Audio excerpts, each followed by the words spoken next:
الذكاء الاجتماعي المظلم. كاينين ناس كيضحكوا ليك قبل ما يدمروا، كيهضروا معاك بلطف ولكن في العمق كيدرسوا، كيعرفوا شنو كتبغي وشنو كتكره وشنو اللي يخليك تثق فيهم. مثلا يبينوا لك انهم كيعاودوا لك سر من الاسرار ديالهم ولا احداث الطفوله ولا شي حاجه خاصه بهم، هكا باش يربحوا الثقه ديالك بسرعه. ولكن واش عندهم نيه زوينه؟ لا، هادو عندهم الذكاء الاجتماعي المظلم. الذكاء الاجتماعي العادي هو انك تفهم الناس باش تواصل معهم، اما الذكاء الاجتماعي المظلم هو انك تفهم الناس باش تتحكم فيهم. هو فن قراءة الوجوه، المشاعر، لكن الهدف ديالو ماشي التفاهم، الهدف هو السيطرة. هادو ناس كيعرفوا كيفاش يدخلوا لعقلك، كيفاش يربحوا ثقتك باش يخدموا المصالح ديالهم. كيضحك معاك ويجاملك ويقول لك داكشي اللي باغي تسمع. صاحب الذكاء الاجتماعي المظلم كيتعتبر اخطر نوع ديال الذكاء، ماشي بحال الغضب او العنف، كيتخفف الكلام الحلو والاهتمام الزايد، هكا ما كيبانش الخطر.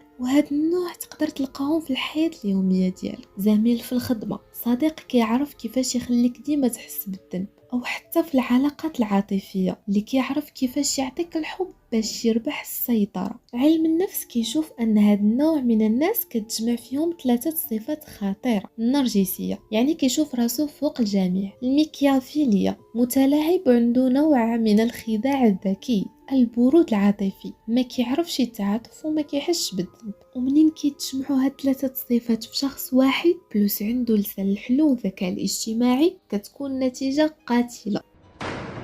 وصراحة الإنسان اللي عنده هاد ثلاثة صفات غالبا كيكون ناجح في حياته العملية، لأنه كيعرف كيفاش يخدم المصالح ديالو ولكن كيدمر الشخص اللي معاه. لذلك الذكاء الاجتماعي المظلم ماشي جريمة قانونية فقط، هو جريمة نفسية، كيسرق منك ثقتك وكيخليك تشك في كل الناس اللي من بعد. إذا كيفاش نحمي راسي من نوع ديال هاد الناس؟ أولا ما نعطيش الثقة بسرعة. ثانيا لاحظ واش كلام الشخص كيتوافق مع الافعال ديالو. ثالثا الا حسيتي بشي حاجه ماشي تالهيه ثق في احساسك وخذ مسافه. ورابع حاجه اللي كيبغي يتحكم فيك غادي يخليك تشك في نفسك. وكخلاصه الذكاء ماشي هو المشكل، المشكل هو الاتجاه اللي كنوجهه ليه. اذا كن ذكي ولكن خليك انسان، وتذكر دائما ما كل ابتسامة طيبة وما كل اهتمام نية حسنة. إذا إلا عجبك الموضوع دير لايك وأبوني في القناة باش يوصلك الجديد، واكتب لي في كومنتير واسبق لك تحتي في شي واحد